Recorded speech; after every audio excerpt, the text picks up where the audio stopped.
Welcome everyone. My name is Ourania Kosti. I'm with the National Academy of Sciences based in Washington, DC. And I'm also the co-chair of the webinar working group for ISoRED that is organizing the webinar series on community building in radiation epidemiology and dosimetry. If you have followed our webinars, this is the second of the series. We feature an organization in each of the webinars. Today, we have the pleasure to have the International Agency for Research on Cancer, or IARC, presenting on cancer research following low-dose radiation exposure. I'm going to turn immediately to Eric Grant from RERF, the Radiation Effects Research Foundation in Japan, who will be co-moderating today's webinar and the discussions. Thank you very much, Rania, and thank you for the opportunity to host today. I just want to mention, and greetings from Japan, we have a very tight schedule, so I'd ask the speakers to stay on time, please. There will be question and answer sessions for all of the sessions except for the first, and I'll ask you to raise your hand or write your questions in the comments section, please, and I'll do my best to call on you. The first speaker this evening is Dr. Joachim Schüz, Cancer Research at IARC, an overview, career, and training opportunities. Dr. Schüz, please.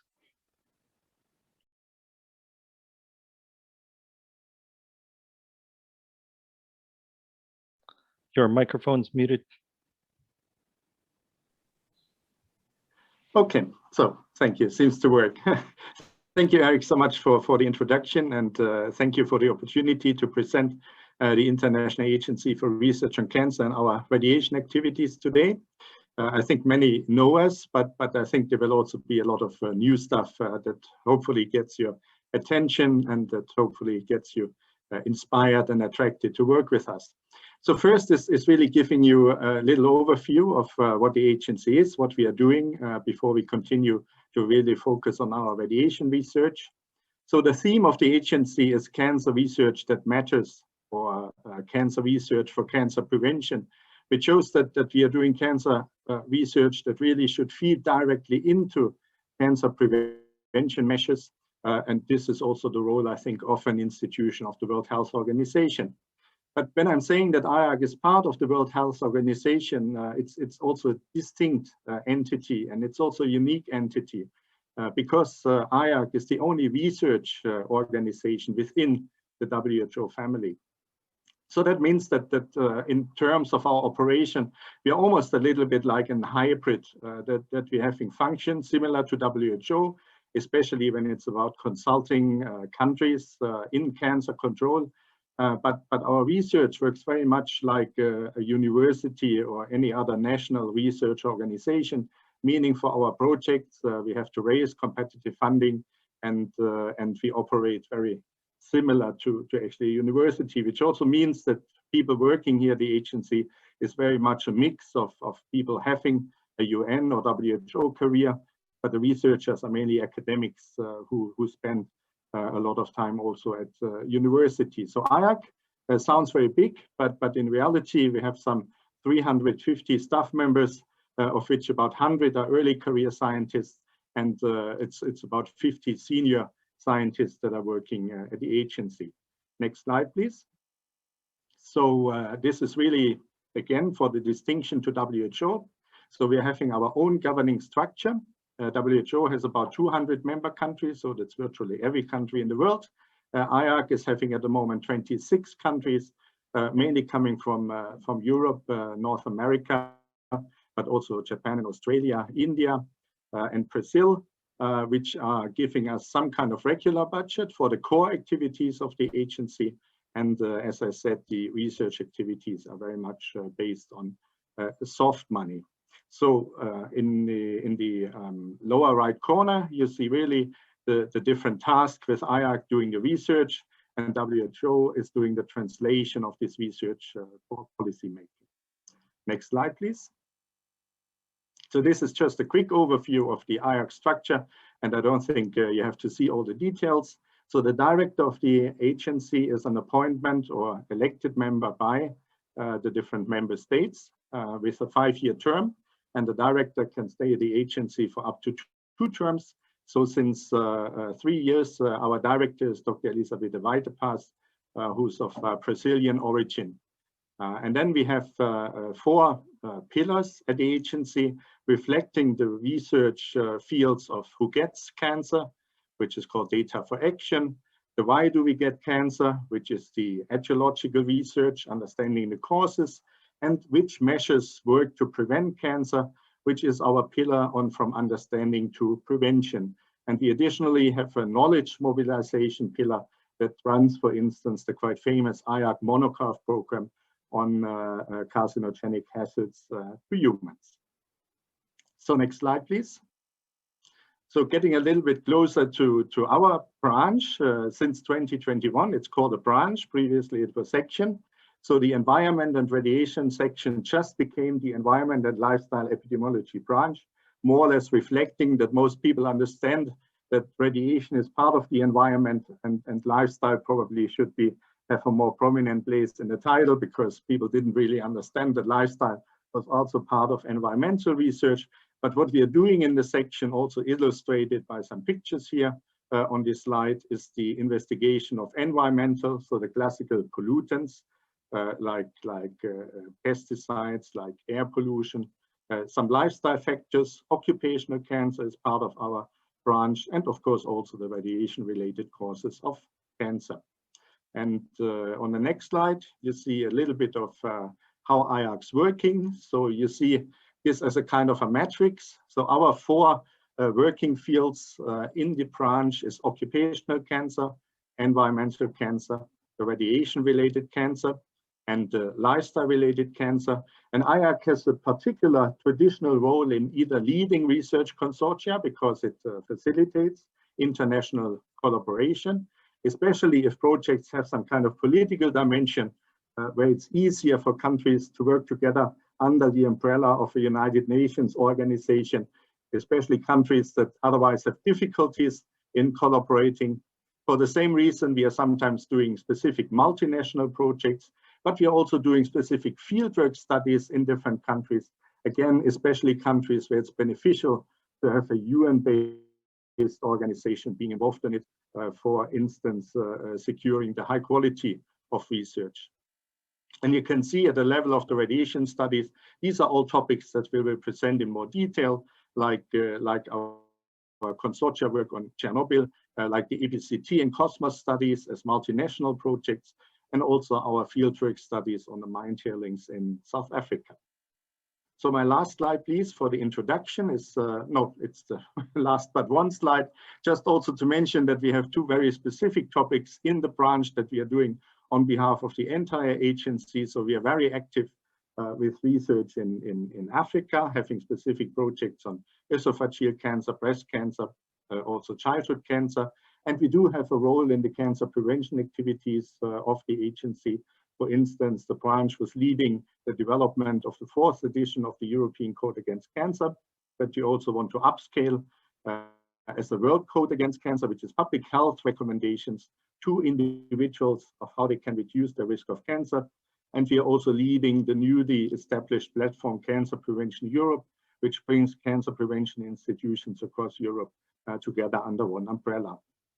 Now, finally, the last slide, and I think this is an important one you were waiting for. So capacity building and training have always been core activities of the agency, which is why we have these massive numbers of fellows coming actually from all around the world. I think we have more than 60 nationalities working here at the agency. And you can see here 2 websites where you get some more details. This is the training website at the agency and also the learning platform. So when we talk about early career scientists, then at the agency, this is mostly postdoctoral fellows, because we realized that in the career development, it's good to have at least some working experience before you start working within the challenges of an international environment. So about 80% of our early career scientists are postdoctoral fellows, and only the minority is PhD students. And how to work with us? So every 2 years, there's a call for stipends for postdoctoral fellows. The next one will be in September 22. but this is now a priority for candidates from low middle income countries to get a post at the agency. We do have postdoctoral positions which are advertised by the branch, which are based on research projects, and that can be up to 5 years, and also postdoctoral positions up to 3 years, where you can have your thesis then handed in at the University of Lyon, where we have a collaboration. But what is probably the most attractive for many of you is that we are quite flexible when it comes to having short-term missions at the agency. So that can be secondments from your own employer to stay some time at the agency. It can be based on national or international funding schemes to find the money, or it can also be, again, project related on availability. So I think there's ample opportunity. So hopefully you find some of the projects that we will now introduce to you so exciting that you will become interested to work sometime at the agency. On the other hand, unfortunately, IARC staff, as United Nations staff, is only allowed to do mentoring within our own mentoring programs. But I think that could also apply to ISoRED candidates, that we would find a solution if you would really be interested in working with us. And I stop here because I know you're all more interested in radiation research, and hand over to Evgenia. Thank you very much, Dr. Schüz, for a very interesting overview of your branch. I'd like to move on to a 10-minute talk plus 3-minute Q&A session. The presenter is Dr. Evgenia Ostroumova, and her talk is Research on Cancer Following Low-Dose Ionizing Radiation. Evgenia, please. Yeah. Thank you very much for the opportunity to speak today about our research on cancer after exposure to low-dose ionizing radiation.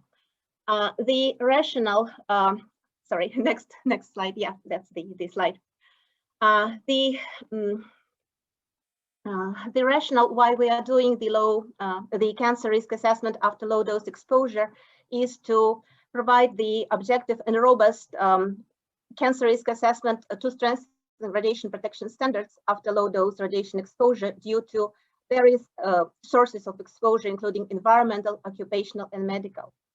Here on this slide, you see the logos and acronyms of several projects that provided important scientific information for the radiation protection standards improvement, and also for the further improvement of population, medical, and health surveillance programs in case of nuclear incidents and accidents. The methods we used, it's mainly the multidisciplinary analytical approach that helps to understand on effects of ionizing radiation, as well on the mechanisms of radiation-related cancerogenesis. And another approach that IARC has a vast experience in coordination multi-central activities, and that is based on the research excellence and objectivity of IARC demonstrated over 5 decades already. Next, please. In this map, you see that in different shades of yellow, the countries and teams with whom we have established an ongoing collaboration in terms of radiation research around the globe. And we are open to expand further our collaboration and work together on various topics. And also we are open to provide possible training and support to a new generation of epidemiologists and statisticians in the field of radiation research. Next, please. Here you see some of the most recent publications in relation to Chernobyl studies we are doing in our section, in our branch. And you can see that most of this publication related to the cancer risk among residents of the most contaminated territories. Earlier, IARC did the research on thyroid cancers and as well as hematological malignancies in Chernobyl liquidators as well. I will give you a few examples of the research we are doing on Chernobyl. Next slide, please. And the first example is on thyroid cancer after exposure to iodine-131 in childhood. In 2005, at IARC by Dr. Elizabeth Cardis et al., it was published the study on thyroid cancer risk after exposure to radioiodine in a population-based case control study of individuals who were 15 years and younger at the time of the Chernobyl accident. Individual dose reconstruction was based on data from individual questionnaires on people's whereabouts and dietary habits at the time of the accident and in following days, weeks, and years.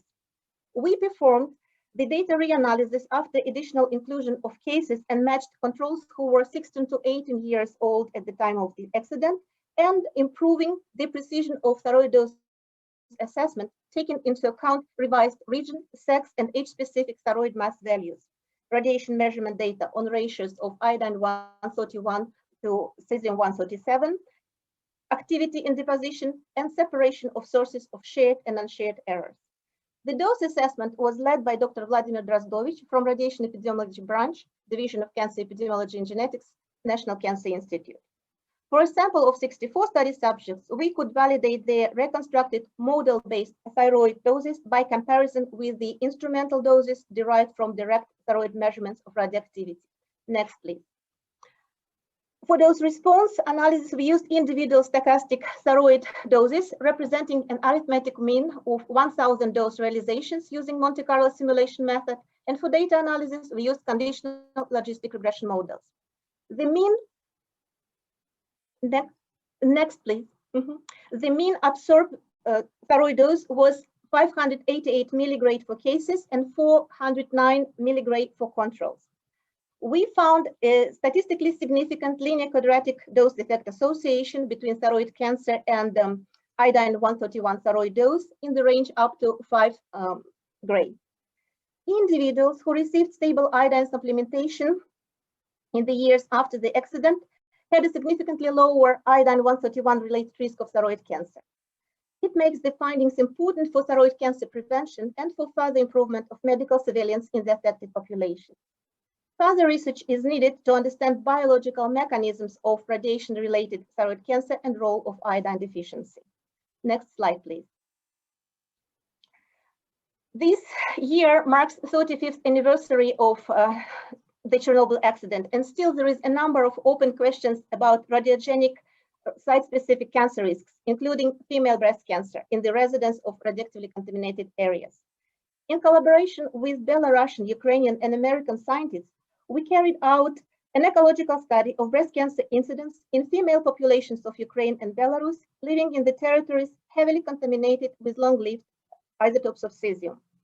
The study included 85,000 breast cancers with 150 million person-years at risk in 2 countries combined. District average doses to the breast accumulated by 2016 were estimated with a mean dose of 12 milligray in Belarus and of 6 milligray in Ukraine, and maximum dose of 55 and 52 milligray respectively. After adjustment for time, age, and urbanicity effects, using district average 5-year lagged cumulative absorbed breast dose, we found no evidence of association between breast cancer incidence and the dose. Lack of dose response could be due to the fact that women, especially younger at the time of the accident, tend to migrate from more contaminated rural territories to less contaminated urban territories, seeking career opportunities and better access to medical care. So as the next step, a case control study with individually reconstructed absorbed breast doses is required. Please, next. To continue and sustain Chernobyl research, we see as an important and urgent priority a need for consolidation and promotion of international research on post-Chernobyl health consequences. As we wrote in the recently published the Lancet editorial on Chernobyl, time is running out, and meaning that valuable scientific information could be lost forever. In 2000, IARC coordinated 2 EU-supported projects on Chernobyl research, on Chernobyl health, ARCH and co-chair. And the most recent one, the co-chair, had 2 main objectives to implement: to create an environment which ensures sustainable research and facilitates implementation of most informative studies of the responsible research institutes, including possible new collaborations and initiatives, and to outline a timetable for implementation of these activities. The Chernobyl research program was developed by international experts in epidemiology, dosimetry, molecular biology, and mental health. The program defines research priorities of further Chernobyl studies, but unfortunately, due to lack of funding and implementation of the research plans has to come to untimely standstill. Next slide, please. Currently, we collaborate with Kazakh, Russian, Japanese, and German scientists to extend a historical cohort of people exposed to radioactive fallout from nuclear weapon tests in 1949 through early 1960s. To extend the cohort follow-up, to revise exposure assessment, and finally to perform all cause and cancer mortality risk analysis in relation to people's radiation exposure doses. Lifetime risk of cancer after early life exposure also remains one of our research interests. In collaboration with Russian scientists in the framework of EU-supported SOLO project, a full cohort of people exposed in utero born to female workers of Mayak Plutonium Production Association in Ozersk and to female residents of radioactively contaminated Teche River villages in Russia was constructed. And now, when the cohort is reaching cancer-prone age, the follow-up, extension, and risk analysis are warranted. Next slide, please. The next two slides are courtesy of Dr. Mary Schubauer-Berrigan, Deputy Branch Head of Evidence Synthesis and Classification Branch, highlighting IARC research on health effects of occupational exposure to ionizing radiation. Since 1980s, IARC has coordinated pooled studies on nuclear workers. The most recent is International Nuclear Workers Study in Works, a cohort study gathering 310,000 workers in the nuclear industry in France, the United Kingdom, and the United States of America, with detailed individual monitoring data for external exposure to ionizing radiation. Analysis demonstrated a significant association between bone marrow dose and the risk of leukemia, excluding chronic lymphocytic leukemia, and between colon dose and the risk of solid cancers combined. Next slide, please.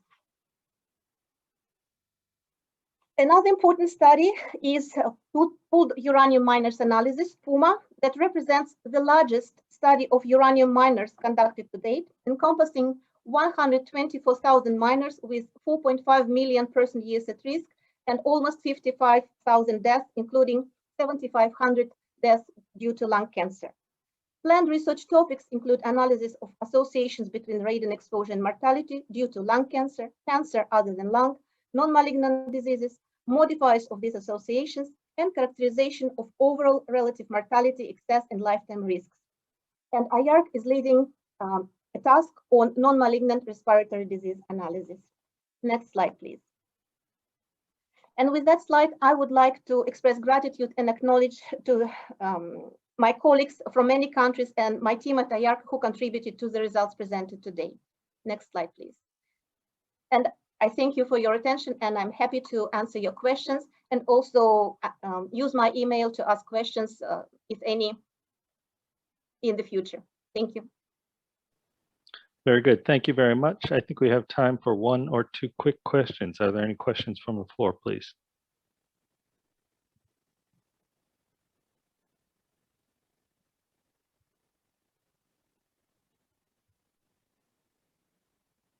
I see no activity from my point of view, but thank you very much for the talk. In order to keep on time, we'll just go ahead and move on. Thank you very much. Thank you. Our next talk, a 7-minute talk plus 2-minute discussion, is by Dr. Kayo Togawa. The title of the talk is TM Nuke, Thyroid Monitoring After Nuclear Accidents. Dr. Togawa, please. Thank you for the introduction, and hello everyone. My name is Kayo. I'm going to talk about our report, which was published in 2018 from the TM Nuke project on behalf of IARC expert group on thyroid health monitoring after nuclear power plant accidents. So next slide, please. Yes. So this project is a little bit different from other projects presented today, which aim to generate scientific evidence. This project rather aimed to synthesize the existing evidence and make recommendations. So this project aimed to develop recommendations on thyroid health monitoring as part of preparedness and response to any future nuclear power plant accident. And IARC convened an international multidisciplinary expert group in 2017 to achieve this aim. Next slide, please. So for this presentation, I selected some of the key points from the report. First, I will speak about the knowledge gained from past nuclear power plant accidents, and then benefits and harms of thyroid cancer screening, and finally, the expert group's recommendations. Next slide, please. So most of you probably know this well, but after the Chernobyl accident, there are a lot of international and national efforts to investigate the potential consequences on thyroid cancer, thyroid health in the affected populations. For instance, there was a large-scale monitoring of thyroid dose. Also, registers of thyroid cancers were set up in the affected areas. And the collected information and extensive research activities advanced the knowledge about radiation effects and thyroid cancer, including a dose-response relationship between iodine-131 thyroid dose and the risk of thyroid cancer in individuals aged 18 years or younger at the time of the accident. This is from a cohort study in Ukraine. And then we also learned that the survival of thyroid cancer in children and adolescents affected by the accident was similar to that in the general population. Next slide, please. So also after the Fukushima Daiichi nuclear power plant accident, extensive public health efforts were made. So at the time of the accident, there was a lot of anxiety and concerns about radiation exposure and thyroid cancer among the public. So there was a risk communication efforts made in the communities and also for individuals.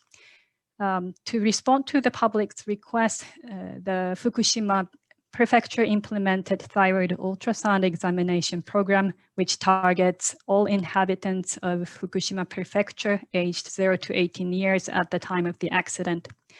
So this, the baseline survey, which was conducted within the first 3 years after the accident, showed that subclinical thyroid cancers and benign nodules are relatively common in younger ages, and the prevalence increased with age. And these were considered to be unrelated to radiation.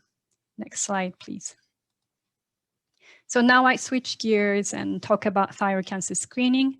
So cancer screening, as you know, is the application of a screening test in an asymptomatic population with the aim to reduce mortality and morbidity.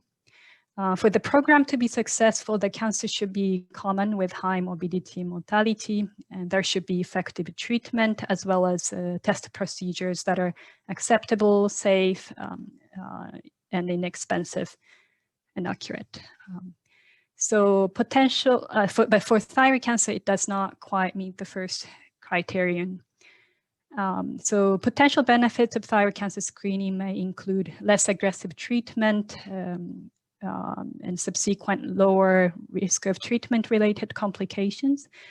But it also comes with potential harms, which include overdiagnosis, more specifically overtreatment, and false positives, also potentially damage to the society at large if the program is not effective. Next slide, please. So based on the aforementioned knowledge and additional evidence that was available at the time of the evaluation, the expert group recommended against population thyroid screening as in the general population. But in case of a nuclear accident, they recommended consideration be given to, sorry, next slide, please. So they also recommended consideration be given to offering a long-term thyroid monitoring program for higher risk individuals. And higher risk individuals are defined by the expert group as individuals exposed in utero or during childhood or adolescence with a thyroid dose of 100 to 500 milligray or more. And these recommendations were made with acknowledgement that what's best for a given population depends on the population, available resources, social values, and other factors. Therefore, the final decision should be made upon dialogue among policymakers, experts, stakeholders, and the community. Next slide, please. So now what's thyroid monitoring program? So the expert group defined thyroid monitoring program as thyroid monitoring as education to improve health literacy, registration of detected cases, and individual clinical examination followed by treatment. So this sounds like maybe like a screening program, but they're actually distinctively different in terms of objectives, recruitment approach, and recruitment goal. For example, the objective of monitoring program is to empower higher risk individuals to make an informed decision with perceived individual benefits outweighing the harms. So I won't get into more details here, but instead I welcome you to visit our report, which is available on our website. Next slide, please. So in addition to the aforementioned recommendations, the expert group also emphasized the importance of additional measures such as public health monitoring infrastructure like population-based cancer registry, dosimetric monitoring of a large number of individuals, ideally with direct measurement, oral administration of potassium iodide, and proactive risk communication, which can facilitate risk communication at the time in case of a nuclear power plant accident. Next slide, please. So this is the end of my talk. I would like to acknowledge the team as well as the Japanese Ministry of Environment for their financial support, and Nuclear Safety Research Association of Japan for management of the funds. And thank you for your attention. Thank you very much, Dr. Togawa. This paper is up for discussion.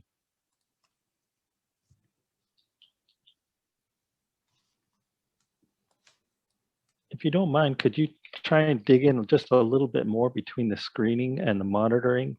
To me, it's, you really get into a situation where the public is gonna wanna be tested. People are gonna wanna have their kids checked. And so how do you manage this tension between this monitoring and screening?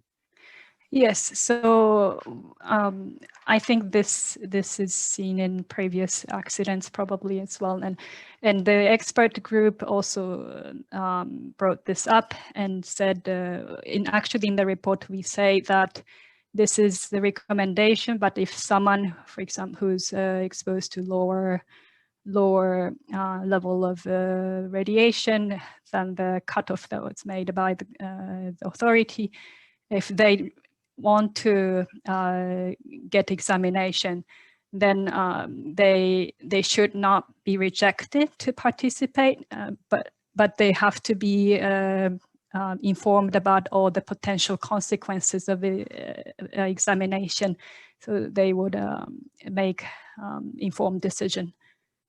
So that was the expert group's recommendation.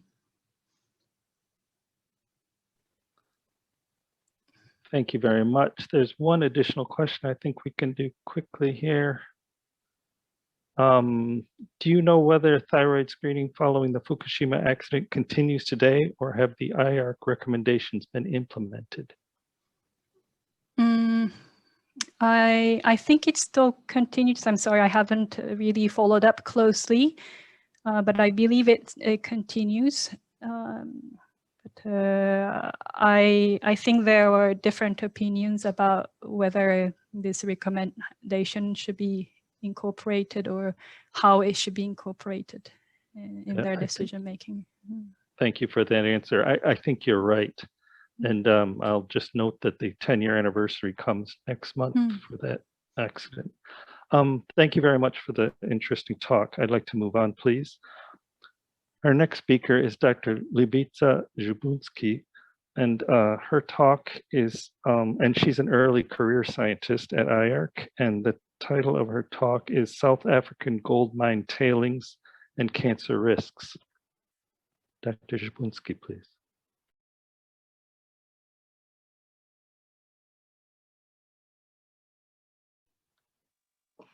Hello, everybody. Thank you very much for the introduction. And today I will speak about South African gold mine tailings and exposure to uranium from mine tailings and some future plans about setting up new epidemiological study. Next slide, please. Impact of gold mining activities on human health and environment has been a serious concern in South Africa for many years. Mining activities resulted in significant pollution of residential environments, and people started to be exposed to toxic and carcinogenic metals, including uranium. Substantial amounts of mine tailings were deposited in highly populated urban areas, posing increased health hazard to millions of inhabitants living in the nearby communities. To date, the association between environmental exposure to heavy metals and uranium from mine tailings and health effects in residents living near the tailings in South Africa remains under-researched. Next slide, please. People living in the vicinity of the mine tailings may be exposed to uranium through various exposure pathways, including inhalation of the dust emitted from the mine tailings to the air and ingestion of contaminated water. Also, uranium from the soil may be absorbed by plants entering the food chain.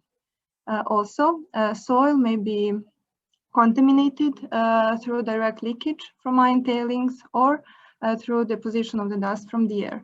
Further, consumption, intentional or unintentional, of the soil may lead to increased intake of uranium. Next slide, please. South African mine tailings are rich in uranium. It was estimated that more than 600,000 tons of uranium is contained in the mine tailings across one of the most exploited basins. Natural uranium consists of three isotopes, where uranium-238 contributes by 99% by weight. It also starts decay chain, where radium-226 and radium-222 are classified as carcinogens by IARC monographs. In the same volume, all internalized radionuclides that are alpha emitters are classified in group 1 as carcinogens. Internal exposure to uranium may lead to hemotoxic or radiotoxic effects. And in the case of increased exposure levels, population should be further monitored. And in 2019, Wind et al. Published a paper where authors collected hair samples from more than 1,300 individuals through local barbershops and measured uranium concentration in composite hair samples. With mean uranium concentration with 192 micrograms per kilogram, levels were increased compared to other surveys on general population. Next slide, please. South African Medical Research Council conducted a school-based cross-sectional study with aim to estimate exposure pathways to heavy metals and uranium and health status in population living near the mine tailings. And within this wider study, hair samples were collected from 129 subjects, children including their parents, living in 1 out of 3 zones. So zone 1 was defined as zone within 500 meters from the mine tailings. Zone 2 was approximately 2 to 3 kilometers away from the tailings, and zone 3 was up to 5 kilometers from the tailings. Helmholtz Center measured uranium concentration in hair samples, and results showed a non-significant 5% increase in geometric mean in zone 1 compared to reference zone 3. Next slide, please. Through previous research of IARC scientists and South African collaborators, some research challenges were defined, such as exposure mainly affects informal settlements. And then there is high residential and workplace mobility of the population and potential disease under registration. And as for the future plans, we plan to set up a long-term multidisciplinary cancer research of protracted exposure to heavy metals and uranium in this understudied population. Next slide, please. And I would like to thank and to acknowledge scientists and collaborators from Northwest University, South Africa, South African Medical Research Council, Helmholtz Centrum, Dresden, Rosendorf, and colleagues and scientists from IARC. And thank you very much for your attention. Very nice. Thank you very much. Are there any questions?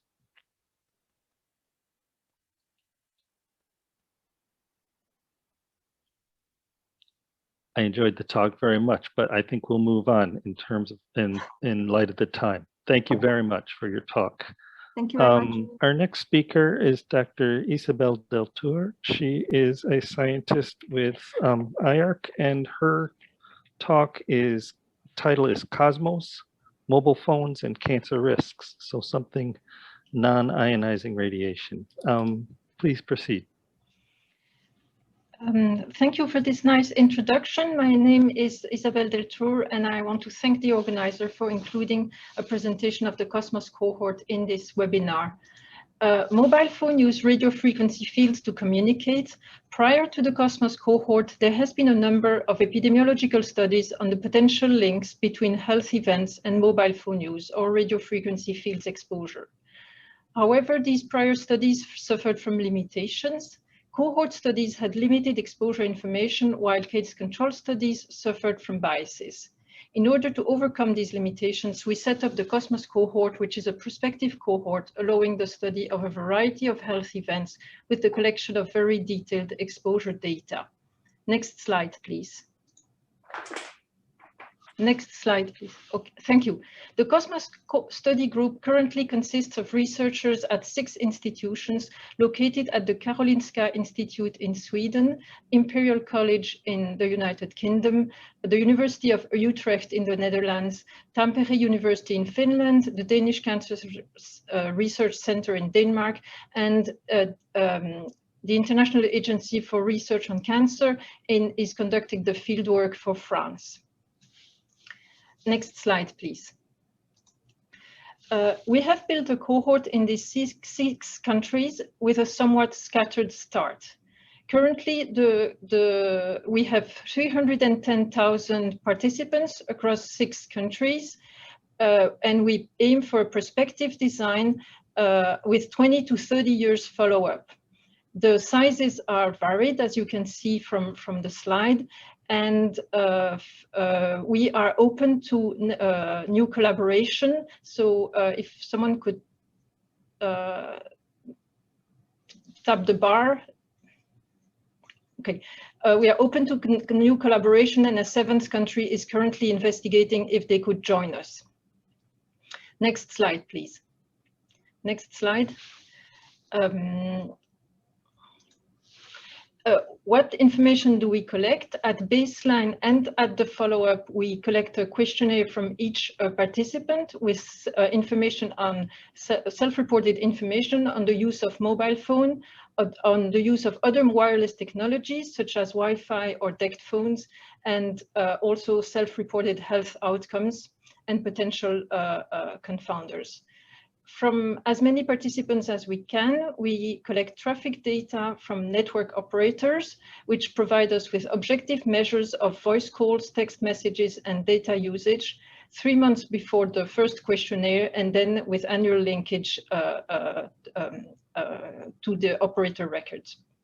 Our protocol plans to analyze several health outcomes, cancers, of course, but also cardiovascular and neurological diseases, reproductive outcomes, and a number of symptoms, including tinnitus, headache, and sleep disturbances.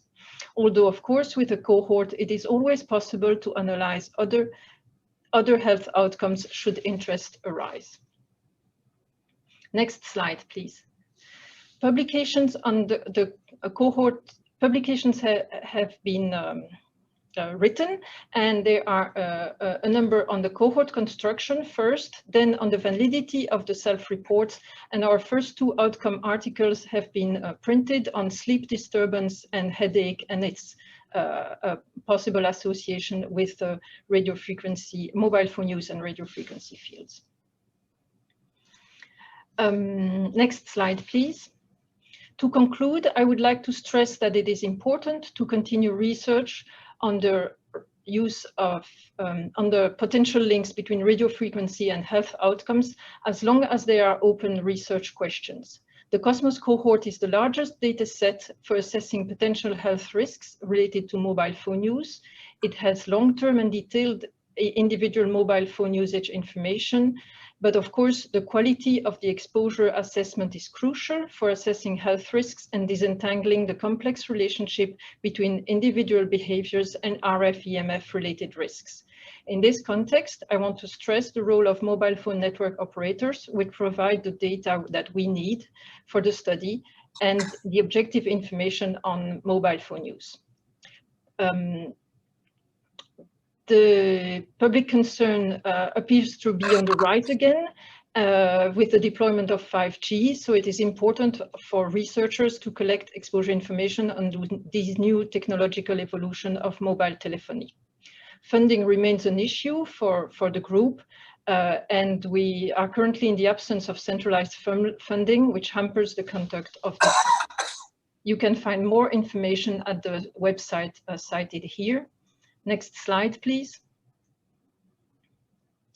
Well, there was a next slide, which was just a thank you slide with thanking the funders, thanking the operators for providing the traffic data, but most and above all, thanking the participants. And I thank you all for your attention. Very good. Sorry for the technical difficulties there. Are there any questions, please?